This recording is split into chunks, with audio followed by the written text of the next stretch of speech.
నమస్తే, తెలుగు రాజ్యంకి స్వాగతం. నేను మీ సంధ్య.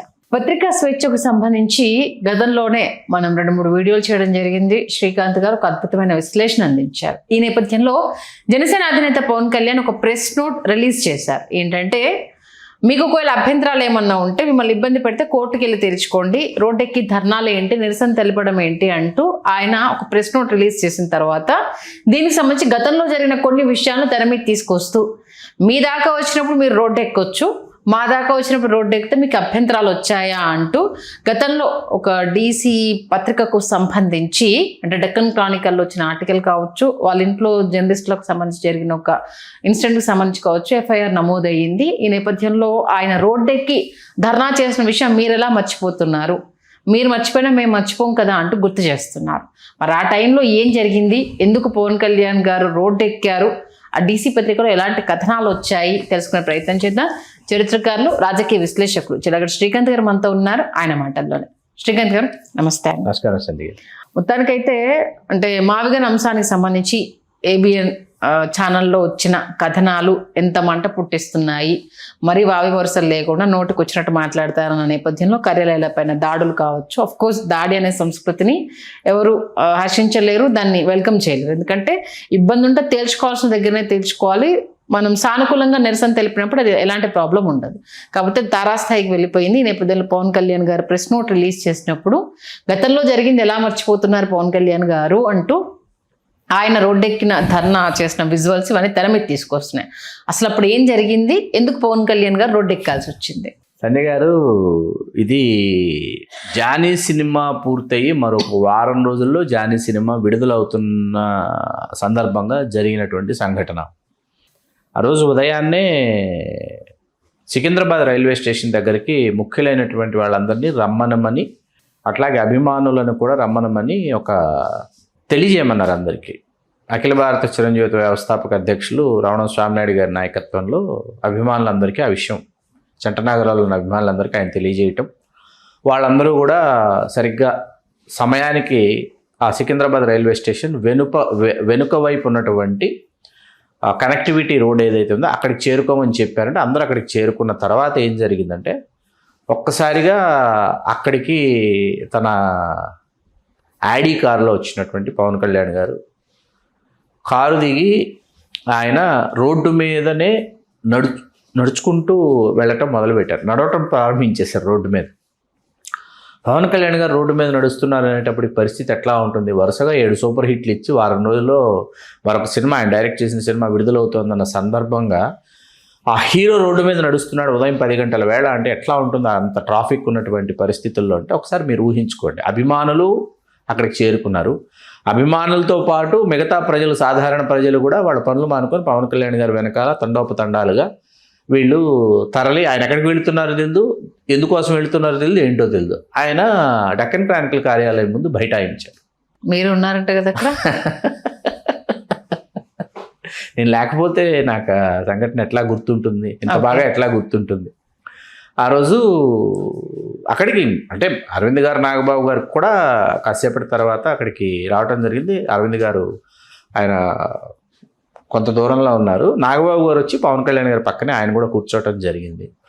జరిగిన తర్వాత పవన్ కళ్యాణ్ గారిని వచ్చి మిగతా మీడియా, డీసీలో ఆఫీస్లో ఉన్నటువంటి వాళ్ళు అద్దాల్లో నుంచి పైనుంచి చూస్తున్నారు, ఏం జరుగుతుందో చూద్దాం చూస్తున్నారు వాళ్ళు పైనుంచి.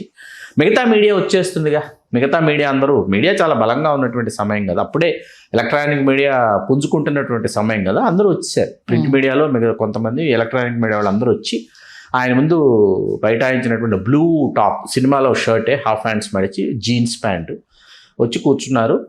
కూర్చున్న తర్వాత కొంతమంది ఆయనకి రక్షణ వలయంగా కొంతమంది బౌన్సర్లు ఉన్నప్పటికీ మిగతా అభిమానులు అందరూ కూడా కూర్చోవటం జరిగింది. ఆయన తన ప్రశ్నల పరంపరని కొనసాగించారు.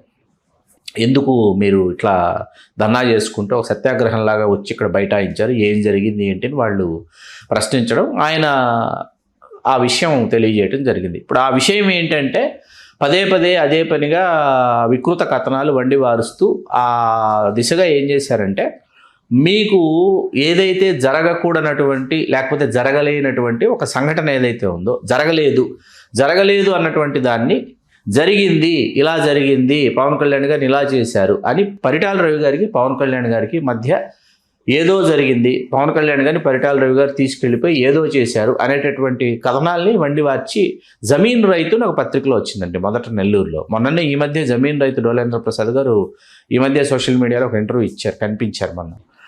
దీని మీద జమీన్ రైతులో వచ్చినటువంటి దానిని వీళ్ళు కేసు వేయటం కూడా జరిగింది చిరంజీవి గారి కుటుంబ సభ్యులు.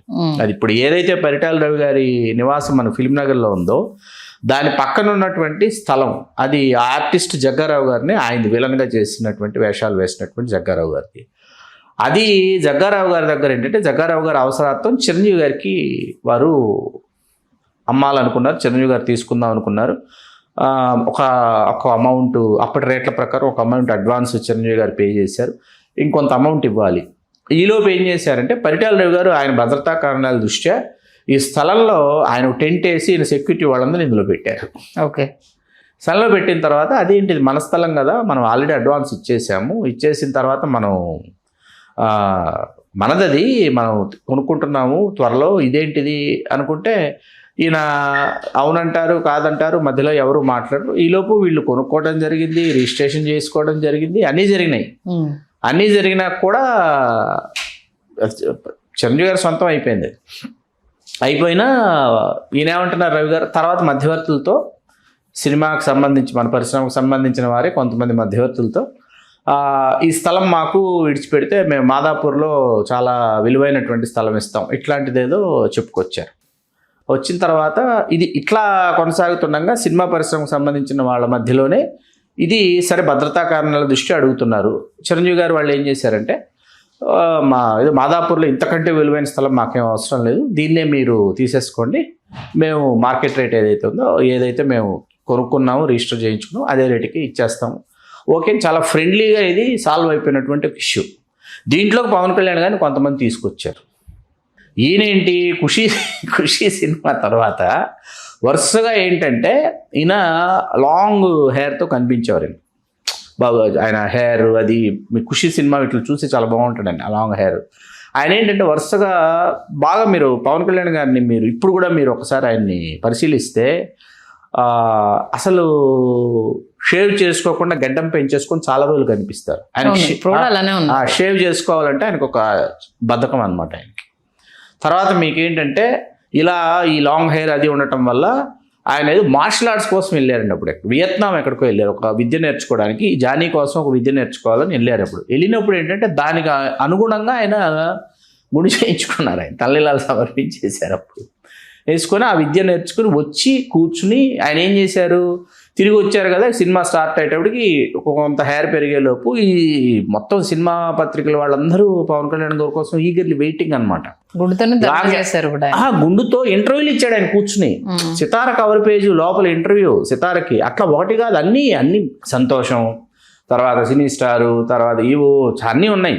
అన్ని సినిమా వారపత్రికలకి చిత్రాంజలి వీళ్ళందరినీ పిలిచి వాళ్ళందరినీ పిలిచి ఇంటర్వ్యూలు ఇచ్చి స్టిల్స్ ఇచ్చి భలే ఉన్నారు సార్ విలక్షణంగా ఉంటాయి. ఆయనకి ఏంటంటే విచిత్రమైన ఈ గెటప్స్లో కనిపించడం ఇష్టం. మొన్న కూడా మీరు మన ఒక మార్షల్ ఆర్ట్స్కి సంబంధించి సడన్గా ఆయన దానికంటే ముందు షార్ట్ హెయిర్తో కనిపించారు. ఏంటి సడన్గా ఇప్పుడు ఆ కంప్లీట్గా షార్ట్ హెయిర్తో కనిపించంటే మార్షల్ ఆర్ట్స్ కోసం ఆయన దాన్ని అది అవసరం ట్రిమ్ చేసేసుకున్నారు.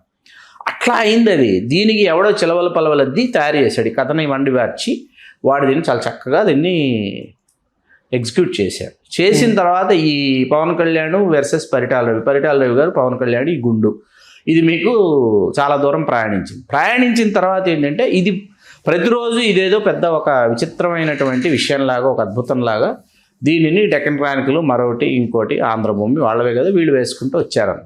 అందుకోసం ఆయన వచ్చి కూర్చొని ధర్నా చేసి ఆయన వేసినటువంటి ప్రశ్న చాలా వ్యాలిడ్ క్వశ్చన్ అండి. ఆయన ఏం చేశారంటే ఆ సమయంలో పరిటాల రవి గారు జీవించే ఉన్నారు, మీరు ఇది నిజమా కాదని పరిటాల రవి గారు మీరు ఎందుకు ప్రశ్నించరు? అంతే కదా, పరిటాల రవి గారిని మీరు ప్రశ్నించాలి. అవునా సార్ జరిగిందా అంటే పరిటాల రవి గారు ఆన్సర్ చేస్తారు కదా, మీరు ఎందుకు మీరు ఎందుకు క్వశ్చన్ చేయట్లేదు? పరిటాల రవి గారు పదే నా గురించి మీరు ఇట్లా జరిగిందని రాస్తున్నారు, ఇది జరగలేదు అవాస్తవం. మీరు పరిటాల రవి గారిని ఒక క్వశ్చన్ చేయండి ఒకసారి, నేను వేశారు క్వశ్చన్. అలా కాకుండా పరిటాల రవి గారిని పత్రికాముఖంగా నేను ప్రశ్నిస్తున్నానని కూడా పవన్ కళ్యాణ్ గారు అడిగారు ఆ రోజు. డెక్కన్ క్రానికల్ ముందు ధర్నా చేస్తూ మీడియాతో, ప్రింట్ అండ్ ఎలక్ట్రానిక్ మీడియాతో పరిటాల రవి గారిని కూడా నేను ప్రశ్నిస్తున్నాను పత్రికాముఖంగా, ఇలా మన మీద అవాకులు చవాకులు వీళ్ళు పేలుతున్నారు, మీరు ఎందుకు ఖండించరు అని పరిటాల రవి గారిని కూడా ఆయన ప్రశ్నించారు. పరిటాల రవి గారు ఆన్సర్ చేసేవారు కాదు. ఎందుకు ఆన్సర్ చేసేవారు కాదు పరిటాల రవి గారు అంటే ఇక్కడ మళ్ళీ ఇంకొక ముఖ్యమైన విషయం చెప్పుకోవాలి. పరిటాల రవి గారికి సంబంధించి ఆయన మరణానంతరం వాళ్ళ కుటుంబ సభ్యులు పరిటాల సునీత గారు సుప్రసిద్ధ కవి రచయిత అయినటువంటి కాదర్ మొహియుద్దీన్ గారి చేత అస్తమించని రవి అని చెప్పి ఒక అద్భుతమైన జీవిత చరిత్రను వాళ్ళు వెలువరించారు. దాంట్లో ఎపిసోడ్ 20, ఎపిసోడ్ 23 రెండు ఈ సంఘటనకు సంబంధించి చాలా క్లారిటీగా క్లియర్గా వాళ్ళు ఆన్ ప్రింట్ రికార్డ్ చేశారు. ఇది ఏది జరగలేదు, జరిగినటువంటి విషయం ఇదే. అయితే పరిటాల రవి గారు ఎందుకు ఖండించలేదు అన్నది కూడా ఇందులో వాళ్ళు క్లారిఫికేషన్ ఇచ్చారు. ఏమని క్లారిఫికేషన్ ఇచ్చారు? పరిటాల రవి గారికి సంబంధం లేనటువంటి చాలా సంఘటనలు ఆంధ్రప్రదేశ్లో ఎక్కడ జరిగినా, లేకపోతే హైదరాబాద్లో ఏదైనా భూదందాలు, ల్యాండ్ కబ్జాలు, సెటిల్మెంట్లు, మరీ ముఖ్యంగా కూకట్పల్లి హౌసింగ్ బోర్డు కాలనీ, ప్రగతి నగరు, మియాపూరు, చందానగరు, ఇవాళ మనం మాట్లాడుకునే మదీనా కూడా ఈ ప్రాంతం అంతా ఏదైతే ఇక్కడ ఏం జరిగినా ఏంటంటే పరిటాల రవి గారి పేరుని తెర మీదకు తీసుకొచ్చి లేదా పరిటాల రవి గారి పేరు చెప్పి చేసినటువంటి సెటిల్మెంట్స్ చాలా ఉన్నాయి. ఆయనకు సంబంధం లేదు, ఆయనకు తెలియకుండా జరిగాయని కుటుంబ సభ్యులు ఇందులో చాలా తేటతెల్లం చేశారు. ఆ సమయానికి పరిటాల రవి గారు ఏం చేసేవారంటే ఆయన గురించి ఎవరైనా ఇట్లా ఏదైనా జరిగిందంట, మీరు ఇన్వాల్వ్ అయ్యారంట, మీరే చేయించారంట, మీరు సింహం అన్నా, మీరు పులి అన్నా, మీరు అద్భుతం అన్న అమోఘం అన్న అంటే ఆయన భ్రమాజనిత తేజోవలయంలో పరిటాల రవి గారు ఉంచారు. చాలా మంది చుట్టూ ఉన్నటువంటి వాళ్ళు ఇల్యూజన్లో ఉంచేశారు ఆయన్ని. ఓకే, బయట మీ గురించి జరుగుతూ ఉందా, జరగనివ్వండి, ఏమనుకుంటున్నారు మీ గురించి మాట్లాడుకోనివ్వండి, ఏమవుతుంది ఇప్పుడు, పబ్లిసిటీ కదా అని అది ఏమైపోయింది మీకు అర్థమైంది కదా, అయిపోయింది. కాబట్టి ఇది నిజం అనేది అయిపోయింది. దీనికి ఎంత పరాకాష్ఠకి వెళ్ళిందంటే తర్వాత పవన్ కళ్యాణ్ గారు కూటమిలోకి వచ్చిన తర్వాత ఆయన అక్కడికి వెళ్ళి రాప్తాడు నియోజకవర్గానికి వెళ్ళి, వాళ్ళ వెంకటాపురం గ్రామం అయినప్పటికీ అది పెనుగొండ నియోజకవర్గంలోకి వస్తుంది, అక్కడికి వెళ్ళి పరిటాల సునీత గారి ఇంట్లో కూర్చుని పవన్ కళ్యాణ్ గారు కాసేపు కూర్చుని పరిటాల శ్రీరామ్ గారిని పక్కన కూర్చోబెట్టుకొని ఇదిగో ప్రశాంతంగా వచ్చి కూర్చొని మాట్లాడుతున్నాం, మా మధ్య ఎప్పుడు ఏది జరగలేదు, ఆయన ఉన్నప్పుడు వచ్చి ఉంటే బాగుండేది, ఆయన ఆ రోజే ఖండించేసి ఉంటే బాగుండేది, ఆయన లేనప్పుడు రావాల్సి వచ్చిందని పవన్ కళ్యాణ్ గారు మాట్లాడారు. మీరు మరీ ముఖ్యంగా ఏంటంటే ఇంద్ర సినిమా సమయానికి ఇది చాలా తారాస్థాయికి చేరుకున్నప్పుడు ఏమైందంటే ఇది పరిశ్రమ పెద్దలు ఎవరైతే ఉన్నారో ఎవరో ఎందుకు పేర్లు మనం తేటతెల్లం చేయొచ్చు. రాఘవేంద్రరావు గారు ఉన్నారు, పర్చూరి బ్రదర్స్ ఉన్నారు, అశ్విని దత్ గారు ఉన్నారు, వీళ్ళందరూ కూడా పరిటాల రవి గారితో మాట్లాడి పరిటాల రవి గారు ఏమన్నారంటే ఒక ఫ్రెండ్లీ ఏమంటారు దాన్ని, ఆయన వైపు నుంచి ఒక ప్రపోజల్ వచ్చింది. అదేంటంటే ఏదైనా ఒక షూటింగ్ మా ప్రాంతంలో పెట్టుకోండి చిరంజీవి గారికి సంబంధించి, చిరంజీవి గారు ఇక్కడికి వచ్చి నేను చిరంజీవి గారు పక్కన కాసేపు కూర్చొని మాట్లాడుకుంటే మా మధ్య ఏమీ లేదు, జరగలేదు, పవన్ కళ్యాణ్ గారిని ఇందులోకి తీసుకురావద్దు, మేమిద్దరం కూర్చొని మాట్లాడేసుకుంటే అయిపోతుంది కదంటే ఆ సమయంలోనే మీకు మంజునాథ, మృగరాజు, డాడీలు అద్భుతాలన్నీ అప్పుడే వచ్చినాయండి. ఇవి ఆడేవి కాదు, అటర్ఫ్లాప్ సినిమాలు కదా. అటర్ఫ్లాప్ డాడీ యావరేజ్ అనుకోండి, మళ్ళీ బాధపడతారు కొంతమంది అభిమానులు. వాళ్ళు మళ్ళీ మనకి ఈ సినిమాలు ఆడకపోతే ఏమైంది, డాడీ చాలా కేంద్రంలో సరిగ్గా ఆడకపోతే ఏమవుతుంది, అనంతపురం ఈ తీసేశారు అనుకోండి, పరిటాల రవి గారు తీయించేశారు చిరంజీవి గారి సినిమాలు, ఇదో ప్రచారం అయిన తర్వాత ఎన్ని వస్తున్నాయి ఎందుకు అని. ఇంద్ర సినిమాలో ఏదైతే క్లైమాక్స్ ఉందో చిరంజీవి గారు వస్తారు కదా హెలికాప్టర్ దిగి మళ్ళీ ప్రాంతానికి వచ్చానని, ఆ సన్నివేశం ఇక్కడ తీయండి. స్తూపం, అమరజీవుల స్తూపం ఉంది, పరిటాల శ్రీరాములు గారు ఏదైతే వాళ్ళు ఖననం చేశారో అక్కడ అమరవీరుల స్తూపం ఉంది, ఆ స్తూపం దగ్గరకు వచ్చి ఆ షూటింగ్ ఇక్కడ పెట్టండి, పెడితే ఫ్రెండ్లీగా నేను కాసేపు వెల్కమ్ చేస్తా కూర్చుంటా అంటే మళ్ళీ మనం వెళ్ళామనుకోండి, పరిటాల రవి గారికి భయపడి వెళ్ళారు షూటింగ్కి, పరిటాల రవి గారు రమ్మన్నారు, ఏదో జరగకపోతే ఎందుకు వీళ్ళు ఇప్పుడు ఈ షూటింగ్కి వెళ్తారు అన్నది వస్తుందని దానిని వద్దనుకొని కుప్పం వచ్చారు. కుప్పం వచ్చి కుప్పంలో తీశారు. ఆ జనం మధ్యలో చిరంజీవి గారి జీప్లో వచ్చేటటువంటి సన్నివేశాలన్నీ కుప్పంలో తీశారు. అలా పరిటాల రవి గారికి పవన్ కళ్యాణ్ గారికి ఏమీ జరగకపోయినా ఏదో జరిగింది. ఇవాళకే అండి మనం ఇప్పుడు ఇంత మాట్లాడాం కదా, కామెంట్ బాక్స్లో జరిగింది పక్క నుండి నాకు తెలుసు, అక్కడ ఉన్నవాడు చూశాడు, వాడు చెప్పాడని చెప్పేవాళ్ళు చాలామంది ఉంటారు. అవును, వాళ్ళకు అది ఆనందం అనమాట, మానసిక ఆనందం, పైశాచిక ఆనందం. ఆ పైశాచిక ఆనందాన్ని ఎవరు ఏం చేయలేవు. జరిగిందంట వికృత మనస్కులు, వికృత మనస్తత్వం కలిగిన వాళ్ళు ఎట్లా ఉన్నారంటే ఫ్రాంకెన్స్టీన్ రాకాసులు అంటారు, అట్లా ఫ్రాంకెన్స్టీన్ రాకాసులు తయారయ్యారు అనమాట మన జనజన స్రవంతిలో. వాళ్ళకి ఏంటంటే అది జరిగింది కాదురా బాబు, జరగలేదంట, అదంతా ఊరికే ఇట్లా దాన్ని చిలవల పాలవలు చేసి ఏమీ లేదండి. ఇదేంటంటే ఇవన్నీ సామాజిక వర్గాల మధ్య అంతరాలు అండి. ఏదో జర్నలిస్ట్ పైన దాడి చేశారు, ఎఫ్ఐఆర్ కూడా ఫైల్ అయ్యింది.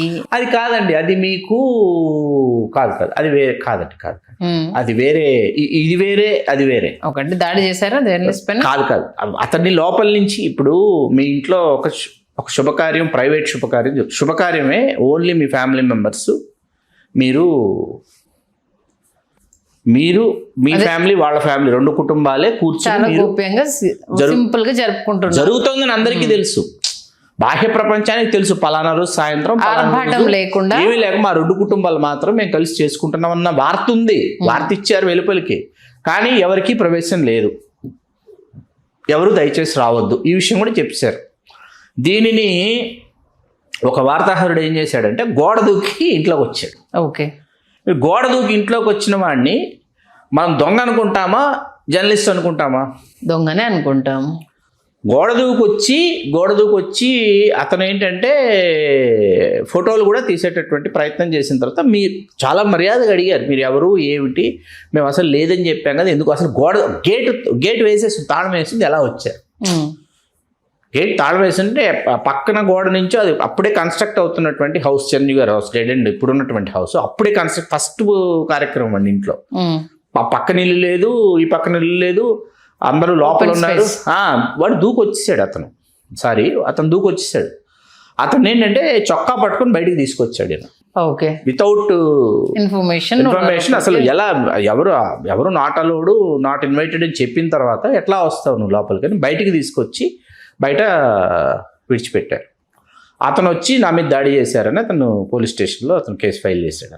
అది జరిగింది. మరి అప్పుడు మీకు జరిగిన అన్యాయానికి సంబంధించి రోడ్డు ఎక్కినప్పుడు, మరి ఇప్పుడు వైఎస్ఆర్సీపీ వాళ్ళు రోడ్డు ఎక్కినప్పుడు మరి మీరు అవును, ఇక్కడ ఏంటంటే మీకు జరిగిన అన్యాయం రోడ్డు ఎక్కినప్పుడు అన్నది అదొకటి, అది జరిగిపోయిన దశాబ్దాల క్రితం జరిగినటువంటి కథ.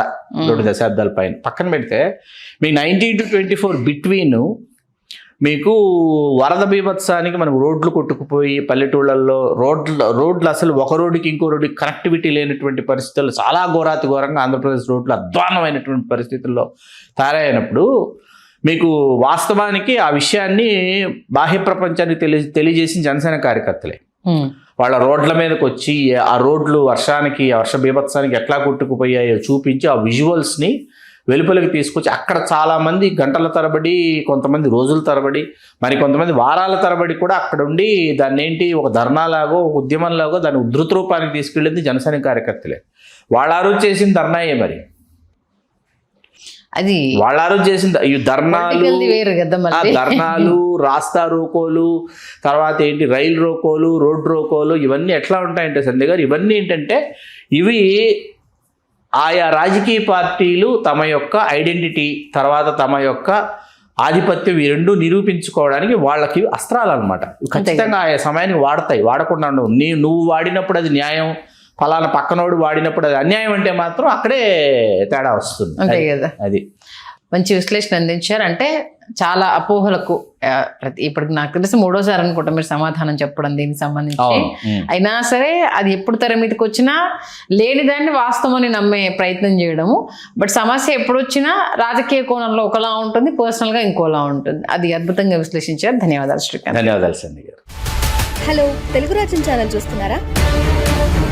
సామాజిక, రాజకీయ, జీవన చిత్రణే తెలుగు రాజ్యం.